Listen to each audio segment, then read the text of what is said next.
Okay, good morning, ladies and gentlemen, and welcome to this week's Let's Talk Dairy. So this week, I'm just going to do a brief little bit in relation to maiden heifer weight targets. And it's to coincide with what is a new herd weight profile that has been launched by ICBF in the last number of days. So everybody that's in Herd Plus will have access to this, and I suppose you'll see through the course of the presentation, and I'll give you a quick snapshot of what the actual profile looks like as well, and you can look it up yourselves in your own Herd Plus profiles afterwards. But you'll get I suppose the beauty of it is it's acknowledging the difference in weights of different heifers within groups, I suppose, depending on their maintenance sub-index, okay? So just give you a short presentation here. So maiden heifer targets, why do we want to hit the target? I suppose it's very important, obviously, in terms of achieving good performance from our group of heifers when they eventually hit the parlour in 12 months time, or sorry, 18 months time, I suppose, at this stage. So the target is for the group and not the average. So I suppose we need to be very careful around when we say that on average the group could actually be on target, but there could be a huge variation around that average, and that's a very important piece. So if we say that our average is supposed to be 200, and we are on average 200, but there are animals that are 160 kilos and there are animals that are 240 kilos in that group, then on average, obviously, we're okay. But there are animals that are overperforming, I suppose, for want of a better way of describing it, and also those that are underperforming. So it's important to point out as well, because it's often a common misconception that too heavy is not a good thing always either. Because actually heifers that are too heavy have been shown to have poor fertility subsequently when they are bred in March or April or May next year. And the other impact of animals that are too heavy is that they tend to lay down a bit of fatty tissue into the udder as well. So often they don't milk that great, and sometimes there is a connection with their longevity in the herd being affected as well by being too heavy at the start. So we kind of need to manage them in such a way that they're on the target weight that they're supposed to be. And obviously, I suppose the emphasis of this presentation will be that we're looking at the ones that are too light, and too light isn't a good thing either. So too light obviously feeds through in terms of animals. They're not fit for breeding. If they are bred at the stage that they're bred, they're behind target the whole way through the second season. A lot of the time, they don't ever catch up unless there's actual work and effort put into making them catch up. And if they don't catch up, they calve down at lower body weights than what they're supposed to. And as it is, heifers will not perform anyway obviously, because they're calving down for the first time. They're not at their full mature body weight. They're still growing through their first lactation, and animals that are suboptimal in terms of their weight actually don't milk well, and actually will probably struggle to make the weight over time as well, because, as I said, they're behind from the start, and it's very difficult for them to make up any extra ground in that phase. They can probably make it up, but it takes probably out into the third lactation before they do that, and there's a lot of lost performance goes by the wayside at that stage. So what weight should they be? I suppose it's often a question that we get asked, and I suppose there's a multitude of calculators, etc., available for people. But look, a rough rule of thumb that I always use with people is that you'd be expecting animals to be gaining on average 0.7 of a kilo a day. So that will give you, in a 30-day month, it's going to give you 20 kgs plus, so 21 kgs approximately, around that to 20. And if you just figure out whatever number of months you have passed, so this stage now we have maybe February, if we average the date of birth as being the middle of February, those calves are now 9 months old. And if we take an approximate 40 kg birth weight for the black and whites, probably slightly lower for the crossbred calves, obviously maybe 30-35 kilos at most. And we add that to our 180, which is our 20 kgs per month by 9 months, we get 220 kgs. So that's a very quick figure that people can do if you are weighing your calves and you want to figure out what they should be, or roughly what they should be at the point of weighing. That's a good guide for you to use. However, I suppose that you'll all know from looking at your ICBF reports and so forth that there's variation, obviously, in terms of the maintenance sub-index. Again, if we look at the EBI report itself, there's a maintenance sub-index there for the herd. But there's going to be variation around that. A lot of herds probably in around 10 to 15, maybe to 20 euro for maintenance. And that's very, very well correlated to the weight for the herd. So a zero maintenance sub-index figure would suggest that the mature body weight of the cow, which is a third lactation animal, is going to be 640 kgs. €10 is going to be somewhere around the 590 kgs, and €20 is going to be around 540 kgs. So that maintenance sub-index is the most accurate guide, but obviously, as I said, there's variation with the animals because of the maintenance sub-index. So there's a new ICBF heifer weight profile that will capture the weights as you enter them. So as you record your weights, whatever way you do them, some people get ICBF technicians out weighing stock. You can be weighing them yourself using maybe some of the apps that are available to record those weights, and they'll upload onto ICBF. And then what that will do is basically give the weight into the ICBF. ICBF will basically put that weight against the animal that you've weighed, and give you a weight relative to their maintenance sub-index weight requirement. So it's basically saying that this animal has a sub-index of 0. They're expected to be 640 kgs as a mature cow. So therefore, they need to be at 30% of that at 6 months. They need to be at 60% of it at 9 months, and 90% of it a month prior to calving, that kind of scenario. And they're going to classify them then for you in terms of where they are relative to that weight target. So I suppose the good thing about it is it highlights the heifers that are greater than 20 kgs under target in light red, and then the heifers that are greater than 30 kgs under target are highlighted in dark red. So the advantage of it, I suppose, is it's very quickly collating the data that you've entered when you've gone to the bother of weighing your stock, and classifying them very quickly, that you can identify the animals that are under target. I suppose the important thing in relation to that maintenance sub-index is, because there is variation around that, you can have actually animals that are performing very well relative to their maintenance sub-index, and then obviously that you can have animals that are underperforming relative to that as well. So while an animal, you could have two animals that are weighing 180 kilos, one of them could actually be under target and the other could be actually on target. So I suppose that's the beauty of it, is that it's classifying them on the basis of the sub-index. And that avoids you having maybe thinking that the animal that's on target at the 180 kilos needs extra feeding, when actually they're ticking along nicely and need to be carried on at the rate that they're going. So what to do, I suppose, with the under target animals? I suppose actually, firstly, I'll just stop sharing this screen now, and I just hop back into share the actual weight profile, just so people can see it. And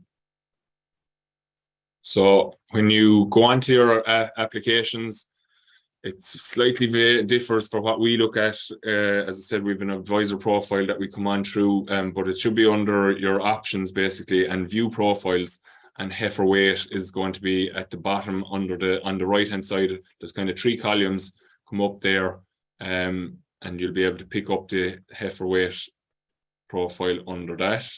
So now we have it here. So as you can see here, you can see the sires here, the dates of birth. So Kildalton calved that a little bit earlier into January. EBI is identified here. The maintenance sub-index is calculated then, or is shown here as well. And the last date of weighing is identified here as well. So you can see the 17th of August, 23rd of August is some of the other weights that are done here. And they're the most recent weights. And what you can see across then are the age of weight of age at weighing. So you can see that these are the in-calf heifers basically. So they're 19 months, and we have the weanlings that are there this year at 7 months weight on the 23rd of August. And you can see that their last weight, if it was recorded, is there. What's their average daily gain since their birth? And you can see that we have, as I said there, you'd be targeting 0.7, and we can see that we can have a range of anything from 0.65 there, I think is the lowest in that one there, up to 0.81 at this animal here. 0.62 is actually the lowest there when we look at that. And then in the younger stock, we can see that there's an animal here that's actually highlighted as being greater than 30 kilos under target, has only performed at half a kilo, just over the half a kilo average daily gain. And similarly for the other one that's down here, highlighted as being greater than 30 kilos as well. And then some only marginal enough gain, I suppose, at 0.6 of a kilo per day for the other couple that are highlighted as just being over the 20 kilos. So they're in that 20 to 30 kilos under target weight. And as I said, anything over 30 kilos then is highlighted in the darker red. So obviously, Zerlina and the team in Kildalton will have maybe moved on these already in terms of these weights are from August, obviously, so 2 months ago. So we had 1, 2, 3, 4, 5, 6, 7, 8 weanling heifers that had needed preferential treatment.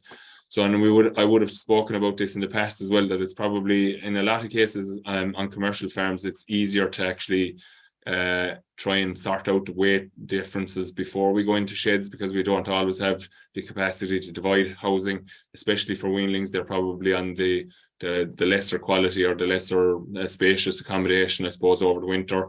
And obviously the actions have maybe been taken already with these, and the same would be true of the in-calf heifers as well. Anything that needs preferential treatment, the sooner that you act on that, the better, because the closer we go to calving, the less gain they're going to make, because obviously they're going to start their intake is compromised, and obviously they just barely maintain themselves really in a lot of cases. So it's important that we try to act as soon as possible, which is why I'm talking about it today. And as I said, it coincided as well with the lads releasing the heifer weight profile. So just I'll pop back to my presentation here now again. So what to do with the under target animals? They're going to need preferential feeding, and as I said, that needs to be moved on sooner rather than later, especially if we're only identifying these poor performing animals now.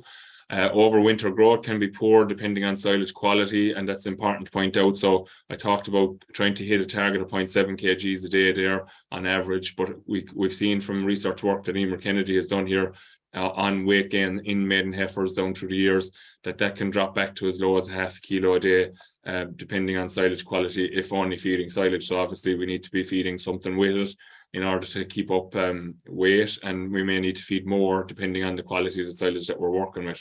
So obviously that points it to in itself then that we need to know the quality of the silage that we're working with, and there's a positive to that as well from the point of view of adequately feeding the animals that are actually on target and adequately feeding the animals that are under target. But also we can actually save a bit of feeding here if we actually have good quality silage. So I've had clients in the past that have good quality silage over the winter and would have only fed 1 kilo a day, where they would have normally fed 2 kilos a day to their on-target animals. So obviously that can be quite a substantial saving if we were to look at it as being maybe a 3 or 4 month winter phase at 30 days a month. You could have anything up to 120 days. So that could be 120 kilos versus 240 kilos, which obviously is going to be a saving in itself. So that there's an advantage in terms of analysing the silage from that point of view, that we're not overdoing the animals that don't need to be overdone if silage quality is good. And also, more importantly, that we're not underdoing all the animals, basically, if we're not feeding the silage the quality of the silage that we need in order to drive those on. And remember, like that good quality milking cow silage that we talk about is really the type of silage that weanlings need to be on as well in order to hit the target gains that we're talking about. Typical advice would be that they would be fed anywhere from 1 to 2 kilos for the normal group, and a minimum of 2 kilos would be needed for animals that are under target then. So finally, I suppose, just to summarize, it's important that we weigh heifers sooner rather than later. As I said, preference would be probably that it will be done before the grazing season is finished up, and that we can have some remedial action maybe implemented at that stage. But that will probably carry through to the winter as well. Those animals, unless they're very marginally behind, can often remain behind through the winter period, and they need to be fed on, and it may need even to be turned out preferentially early to get good grass into them to try and drive intakes up over the kilo a day, along with feeding in the springtime. It's very, very important that we know the quality of the silage that they are being fed in order to kind of adjust the feeding rates accordingly. As I said, that's important from the point of view that we can actually avoid spending too much on feeding, but it's also important that we don't underfeed animals that are performing, because we've done well maybe to get them to where they are, have them on target, and if we undercook them then during the winter period, they're actually going to be coming out of the sheds under target, and we're back again then trying to push them to hit targets for breeding. It's important that we're feeding everything appropriately, and then it's more important then that we feed those under target animals to increase their daily gain to achieve their target weights. So that's pretty much it for today. If you have any questions, by all means, pop them in there in the chat. But it's just important that people are conscious, I suppose, as today is the 27th of October, going to be housing stock, and if we're in some cases we're probably already after housing stock because of weather conditions. But it's important that we look at the weights of those animals going in. I suppose talk to your vets in relation to the dosing regime that you need to implement with those. We've been talking maybe a little bit in the past maybe about pre-housing doses being done there over the next number of weeks maybe. And then I suppose we need to look at vaccination strategy as well. So have we been having pneumonia issues with stock in sheds? trying not to house, obviously, it's a major challenge at the moment, trying not to house animals on a wet day, so that they're going into the shed wet and going to be basically cramping or being maybe cramped up a little bit inside in the shed, and obviously in lesser airflow areas than they would be if they were outside. So try to house on a dry day to avoid respiratory issues, and as I said, maybe making sure that they're dosed properly and vaccinated properly, which is a job to talk to your vet about. So there's just one question in there: is it too late to weigh in calf heifers? I wouldn't think so. It might, to be honest. I think it's fair enough that you can still weigh them. If anything, I suppose it gives you the option of doing something with them if they are a little bit behind. That again, you can divide up the shed depending on the facilities, and that's why it's important that we have good facilities, that we have scope to maybe handle animals that are suboptimal condition, etc., suboptimal weights in the terms of the heifers. So weigh the stock now, see if they are under target, and you can, again with the in-calf heifer, I suppose the sooner that we can do that, so kind of front loading the extra feeding now is going to be more beneficial for them in terms of that they can take advantage of some bit of weight gain over the next 2 months. But once they hit into kind of month 8, month 9 of pregnancy, you're going to find it very difficult to actually get any major gain at that stage. So I think it's worthwhile doing. The sooner the better, obviously. And as I said, front load it and then maybe ease off then actually as they approach calving, because there's always a concern of kind of pushing them too hard in relation to calf size, etc. So it's feasible to consider that. So we'll leave it at that for today. Thanks for tuning in, and we'll be talking to you again next week. Thank you.